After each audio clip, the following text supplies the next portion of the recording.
자, 5강에 있는 알고리즘. 자, 이제 어렵지 않네요, 이제. 입력을 받은 많은 자료줄 중에서 제일 큰 값, 최대값하고 최소값을 찾아라. 그런 알고리즘을 한번 해볼게요. 우리가 일반적으로 많은 데이터들이 들어오잖아요. 많은 데이터들이 들어오는데 이 들어온 데이터들 중에서 제일 큰 값, 제일 작은 값 찾아서 응용해야 되는 경우가 가끔 있어요. 그걸 소위 말하면 범위죠, 범위. 이 데이터들의 범위가 몇 점에서 몇 점까지 있다라는 범위. 그래서 이런 거를 이제 범위에 대한 거는 나중에 많이 써먹을 수 있는 분위기가 뭐냐면 난수를 만들 때요. 랜덤 넘버. 난수를 만들 때 내가 원하는 랜덤 넘버를 만들려면 내가 원하는 숫자의 범위를 알아야 돼요. 주사위는 어차피 정해진 숫자들이 붙어 있지만 주사위는 어떤 수가 나오는 거냐면 난수가 나오는데 던지면 1부터 6까지 나오는 주사위잖아요. 그죠? 그래서 범위가 6이다. 6이에요. 왜? 1부터 6까지 6가지의 숫자 1, 2, 3, 4, 5, 6 6개예요. 그래서 범위는 주사위에서 제일 많이 나오는 값이 최대값이 6이고 최소값이 1이잖아요. 그래서 6 빼기 1, 즉 최대값에서 최소값을 뺀 다음에 1을 더해야 돼요. 그래야 범위가 되죠? 굉장히 중요합니다. 그래서 예전에 우리 이제 시험에 많이 나오는 게 뭐냐면, 자, 로또 복권 산다. 그러면 1에서 45번까지의 숫자가 나오게 해야 된다. 그렇죠? 네, 그런 것들. 자, 1에서 45번까지 숫자가 나오게는 난수를 이용해서, 자, 내가 이 컴퓨터를 이용해서 컴퓨터의 난수를 이용해서 마치 컴퓨터가 주사위다라고 생각을 하시는데 1부터 45번 숫자가 나오는 주사위다. 그래서 컴퓨터에게 그 숫자가 나오도록 부탁을 했습니다. 10,000번을 수행을 합니다. 그럼 10,000번을 시도를 하다 보면 1이 몇 번 나오고 2가 몇 번 나오고 뭐 그래서 45가 몇 번 나오고 이렇게 랜덤하게 나오겠죠? 다 똑같이 나오진 않을 거예요. 그래서 나는 이제 심심하니까 그렇게 해서 컴퓨터가 만들어준 1부터 45까지의 난수를 컴퓨터에게 10,000번을 시도시켜서 그걸 제일 많이 나오는 그 정렬, 서투를 해서 제일 서열, 6등까지 제일 많이 나온 것만 쭉 나열해봐라. 그걸 사는 거죠, 이제 그 번호를. 그럴 수도 있겠죠, 그죠? 내가 생각해서 그냥 아무거나 6개를 숫자 골라도 되지만 주사위를 던졌을 때 1부터 45까지가 나오는 주사위를 던졌을 때 나온 횟수를 다 적어요. 이번에는 25가 나오고 이번엔 38이 나오고 이번엔 1이 나오고 이번엔 5가 나오고 그렇게 해서 나온 것들 중에서 제일 많이 나오는 거 6등까지 고르면 그게 여러분들이 로또 복권 살 때 그 번호로 사셔도 된다 그런 얘기예요. 어쨌든 이 우리가 수많은 자료들 중에 입력받은 자료들 중에서 제일 큰 값과 제일 작은 값을 찾아내고 싶을 때가 있습니다. 물론 그런 거는 이미 누군가에 의해서 작성되어져서 그거를 이제 뭐 요즘 말하는 객체지향 언어에서는 상속을 받아서 쓰면 돼요. 맥시멈 찾아봐라, 미니멈 찾아봐라 그런 기능들을 이미 누군가에서 만들어 놨어요. 그러면 사용자는 뭐예요? 그냥 자료를 주기만 하면 됩니다. 막 주고 나면 그 기능은 야 최대값 찾는 기능에 의해서 최대값 찾아봐 탁 찾아준다 이거 여기 있습니다 하고 딱 줘요. 그걸 원래 여러분이 짜야 되는 거야. 그래서 기가 막힌 기능들을 제공해 주는 게 아니라 누구나 생각할 수 있는 기능들에 대한 것들을 다 제공해 주고 있는 거예요. 그리고 그걸 볼 수도 있어요. 문서화가 잘 돼 있어가지고 아 이렇게 처리하는 거구나 라고 문서화 다큐멘테이션도 잘 돼 있고요. 그 다음에 프로그램 자체도 공개가 돼 있기 때문에 보면 돼요. 공개가 되기 때문에 보시면 됩니다. 그게 이제 객체지향 언어에서 소위 메소드 기능이라고 하는 방법, 처리에 대한 방법을 제공해주는 기능, 메소드라고 얘기를 하죠.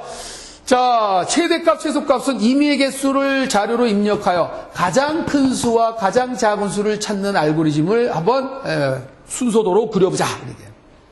순서도는 코딩 직전 단계라서요. 이 순서도만 그려놓으면 코다. 소위 말하는 지금은 이제 그런 이름을 가진 그 사람은 없지만 80년대만 해도 전산실의 구성원을 보면 키펀처, 키보드를 치는 사람. 그러니까 옛날에는 카드를 쓰던 시절에는 카드에다 구멍을 뚫었어요. 지금처럼 마킹을 하는 게 아니라 구멍을 뚫었습니다.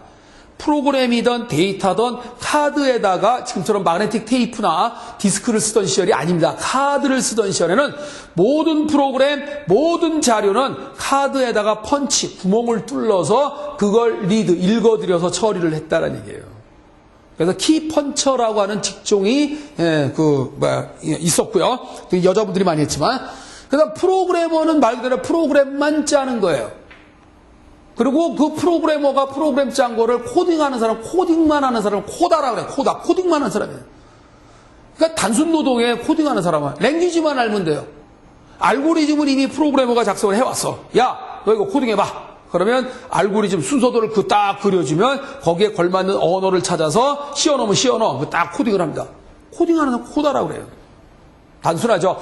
우리 한국에서 일본으로 많이 갔을 때, 프로그램 개발자가 많이 갔을 때 되게 코다로 일단 시작을 합니다. 이거 코딩부터 해봐 임마.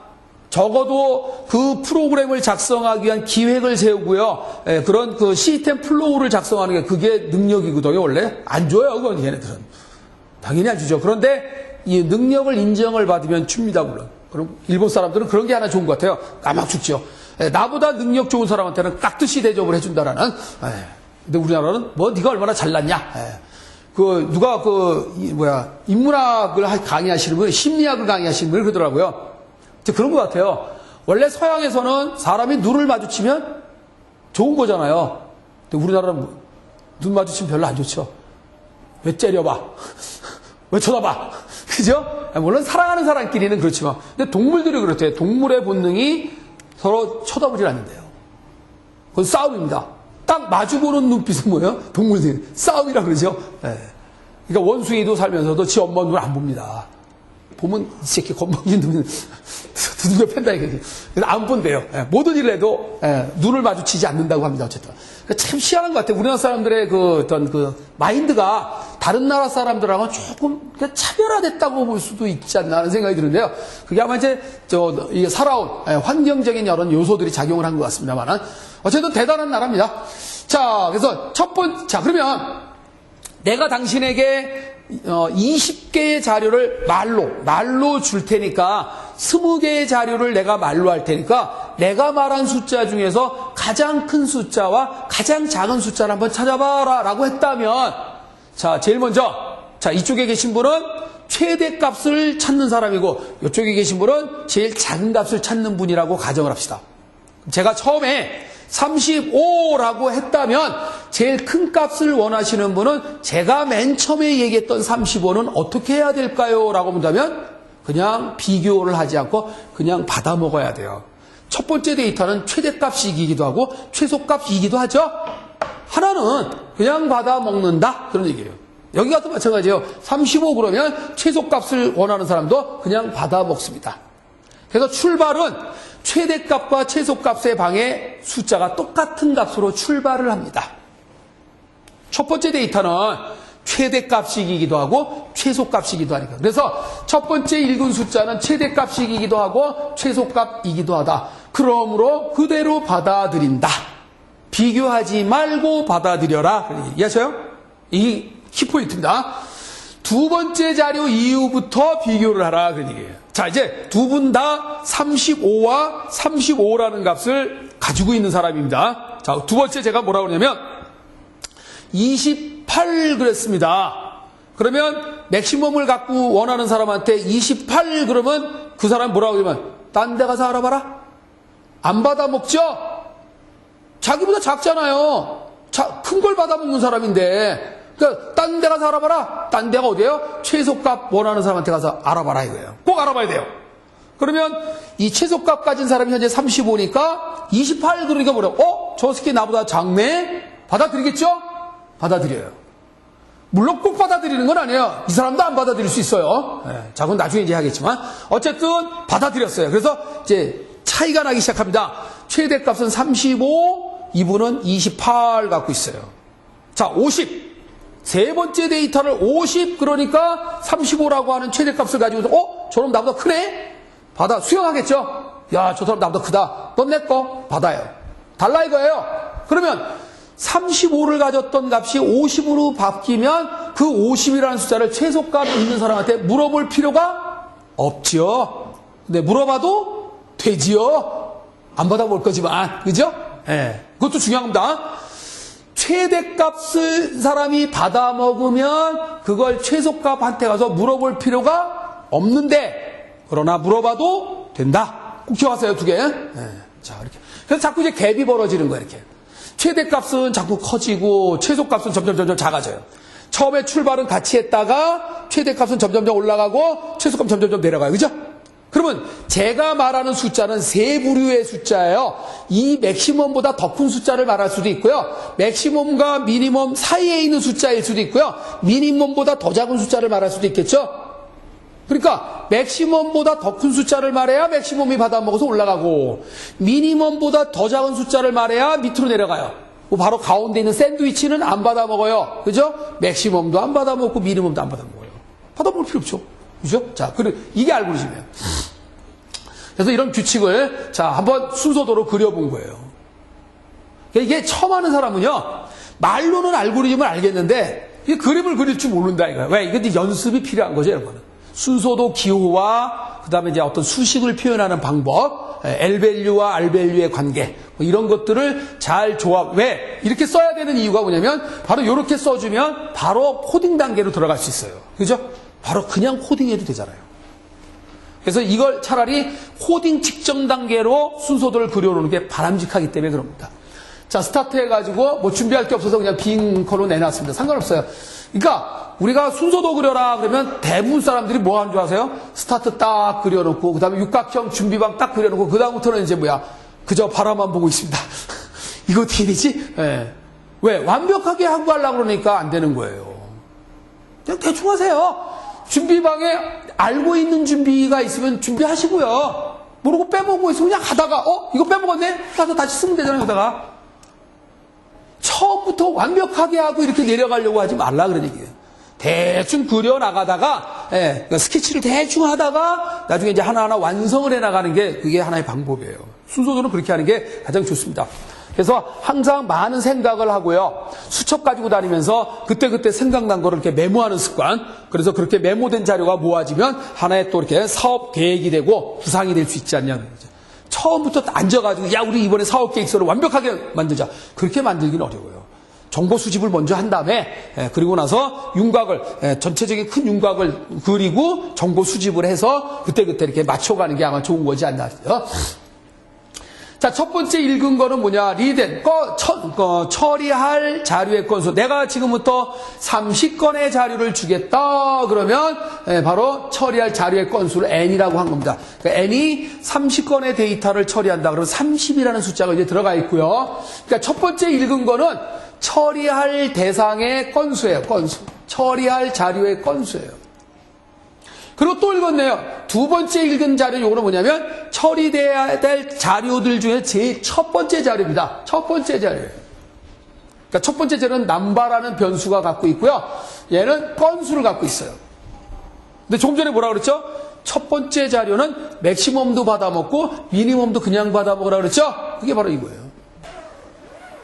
맥시멈이 방금 읽은 남바를 받아먹고 방금 읽은 이 남바도 미니멈도 받아먹어라 그런 얘기죠. 이 표현의 의미를 정해야 돼요. 그죠?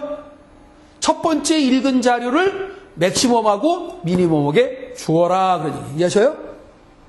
그러면 다음부터 읽을 때는 뭐예요? 두 번째 자료부터 읽어지는 거죠? 여기 이미 첫 번째 자료는 읽었잖아요. 그러니까 다음에 읽혀질 자료는 나 두 번째 자료야 라는 걸 표시해 주기 위한 거예요. 여기서 예를 들어서 이 아이를 여기서 써먹는다면은 이렇게 해야 되지만 여기서 써먹지 않는, 여기 지금 안 써먹었네요. 그죠? 단순히 이 반복을 하기 위한 횟수를 결정해 주는 내용이죠. 그래서 이거를 2부터 n,1 그래야 되지만 1부터 n-1 그래도 되죠? 횟수는 똑같은 거잖아요. 그죠? 네. 그러니까 표현하는 건 마음대로 표현하셔도 돼요. 다만 이 아이가 여기서 써먹으려고 한다면 편안한 방식으로 써먹어라 그런 얘기예요.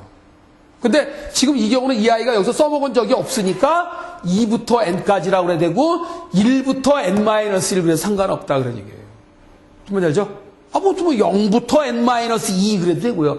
어쨌든 내가 돌기 위한 반복 횟수만 딱 맞아 떨어지면 되잖아요. 그죠?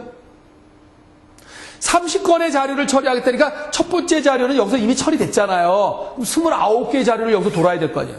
29건의 자료를 처리해야 되는 거니까. 그죠? 2부터 n까지. 자, 그래서 읽었어요. 그러면 첫 단추를 꿰는 개념을 해서 쭉 내려와가지고 첫 번째 반복은 이제 두 번째 자료가 되겠네요. 두 번째 자료는 이제 비교합니다. 맥시멈하고 남바하고 비교를 했더니 입이 누구에게 벌려졌어요? 남바에게 벌렸죠. 맥시멈이 그래서 저놈 나보다 큰 놈이네? 남바 쪽이 입을 벌렸잖아요. 그죠? 남바가 크다는 얘기잖아. 맥시멈보다 남바가 큰 거예요. 야, 너 이리 와봐. 너 내 거야? 하고 예스. 그래서 남바를 받아먹자 맥스가. 이리 가져와. 그런 얘기죠. 아니면 딴 데 가서 알아봐. 그러겠죠. 밑으로 내려올 거 아니에요. 예스면 이리로 오지만 노면 이제 내려온단 말이야. 이렇게.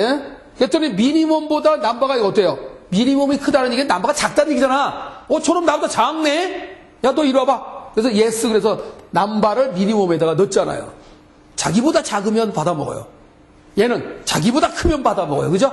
이런 부등호의 개념이 중요하죠. 이렇게. 자, 그런데 조금 전에 제가 뭐라 그랬냐면, 맥시멈이 받아먹으면은 여기 와서 이 비교 판단문을 만날 필요가 없죠. 물어볼 필요 없잖아요. 그래서 화살표가 여기서 1로 떨어진 겁니다. 원래 지금 맥시멈이 받아먹었는데도 불구하고 여기 와서 물어봐도 된다 그랬죠? 그럼 화살표가 어떻게 되냐면, 요렇게 해서 요렇게 쭉 가는 거예요. 그러니까 이게 이렇게 안 돼 있고요. 이렇게 되어 있어도 문제가 없는 겁니다. 여셔요? 이렇게 되는 게 좋은 거지만 이렇게 됐다고 해서 이 알고리즘이 잘못된 알고리즘이다가 아니다 그러니 효율은 떨어질 수 있지만 결과가 잘못되게 나오는 거는 아니다라는 얘기예요. 이런 것도 감안을 해야 돼. 다양한 표현이 중요합니다. 네. 어쨌든 순서도는 어렵지 않다. 왜? 주어진 문제를 충실하게 이해하라. 단 기본적인 순서도에 대한 알고리즘의 몇 개는 알고 가면 더 쉬워진다라는 얘기예요. 이제 기본 알고리즘을 모르고 가면 조금 버벅거릴 거예요. 한참 따져야 되니까. 그러니까 따지다 보면, 왜 사람이 그렇잖아요. 따지다 보면 너무 오래 따지면 신경질 나고 짜증나잖아요. 그죠? 그러다 보면 이제 오판을 하게 되고요. 네, 그래서 일단 기본적인 지식을 알고 가면 눈에 들어와요. 야, 이거 내가 알고 있는 알고리즘인데? 그럼 굉장히 편하게 다룰 수 있어요. 그래서 자꾸 이제 반복도 해보고, 그 다음에 또 따져보고, 또 검토도 하고 이렇게 되면. 그래서 완벽하게 30점을 맞을 수 있다 이거죠. 간단하잖아요. 최대 최소값을 구하는 알고리즘의 루트가 이거예요, 이 반복문은. 여기서 이루어지는 거야. 그러니까 우리가 살아가면서 하는 일이 굉장히 단순한 걸 반복하는 거잖아요. 일 자체가 그렇게 어려운 일이 아니에요. 단순한 일을 반복을 해. 막 반복을 해서 빠져나오면 뭐예요? 최대값과 최소값이 맥스의 최대값, 민의 최소값이 들어있을 겁니다. 그거 찍으면 되죠. 그거 출력하면 됩니다. 이렇게. 자, 요 부분을 이렇게 해도 된다. 그런 얘기겠죠. 그리고 이 꼬루가 들어가도 되고 안 들어가도 돼요. 같을 때는 받아먹어도 되고 안 받아먹어도 되잖아. 당신이 가지고 있는 게 35인데 내가 35 그랬어요. 저럼 나랑 똑같네? 나 가져와 봐봐. 근데 똑같아. 근데 이 문제는 이렇게 줄 수 있어요. 이 꼬루가 들어가느냐 안 들어가느냐의 문제는 이렇게 문제를 줄 수 있습니다. 만약에 데이터가 차례대로 들어가는데 동일한 자료가 나오면 나중에 들어간 자료로 기억하라. 이렇게 할 수 있겠죠? 나중에 들어간 자료를 기억하라. 그럼 이 꼬루가 들어가야겠죠? 같았을 때, 저놈이, 나랑 똑같은데 저놈이 나보다 나중에 온 놈이네? 받아먹어야 되죠? 왜? 문제에서 그렇게 얘기했잖아요. 나중에 들어온 놈으로 기억하라 그랬잖아요. 근데, 같을 때는 아무런 말도 안 하면, 나중에 들어온 놈이나 큰 놈이나 똑같은 값이니까 차이가 없기 때문에 말을 안 했지만, 만약에 이게 그 자료가 고점수는 같은데, 그 소유자가 틀리잖아요. 예를 들어서 점수가 35점짜리가 하나 있는데, 나도 35점짜리야. 근데 나중에 나는 28번 학생이고 먼저 들어온 학생은 15번 학생이야. 그러니까 28번 학생에 대한 점수 35점을 저장하라 그런 얘기예요. 만약에 또 먼저 들어온 사람의 점수로 유지하라. 이 꼬루가 안 들어가야 돼요. 그죠? 네, 그렇게 문제를 잘 여러분들 읽으셔야 되는 게. 그러니까 이 말 하나하나를 글로 이렇게 문제를 물어봤지만 그냥 무심코 넘어가면 안 되고요. 거기 뭔가 뼈가 있다. 요걸 왜 이렇게 말로 물어봤을까? 네, 이렇게. 예를 들어서 조금 전에 얘기한 대로 동일한 점수가 들어왔을 때는 나중에 들어온 놈의 점수로 저장하라. 기억해야 된다. 라고 했더니 그 말을 안 써도 되는 말을 썼단 말이에요. 아, 이거 왜 썼지? 이 꼬루가 들어가고 안 들어가고의 차이가 생겨요. 동일한 점수가 들어왔을 때는 먼저 들어온 사람의 자료로 유지하라. 그럼 이 꼬루가 안 들어가야 되고요. 나중에 들어온 사람의 자료로 유지하라. 그럼 이 꼬루가 들어가야 되는. 이해하시죠? 물론 요거는 이제 상관이 없어요. 요거는 일로 가던 상관이 없는 거예요. 자, 요 이 꼬루가 들어가고 안 들어가고 굉장히 중요해요. 자, 그래서 이제 다 끝났으면 맥시멈하고 미니멈 출력해보면 되겠죠? 간단해요. 그러니까 여기서 가장 핵심은 이제 이런 부분이에요. 여기 지금 제가 동그라미 친 거는 이렇게 해도 된다. 그러니까 일로 가도 되지만 일로 가도 된다. 참고하시고요. 자, 이렇게 해서 맥시멈, 미니멈 구했고요. 그 다음에 최소 공배수. 이거 굉장히 중요한 내용입니다.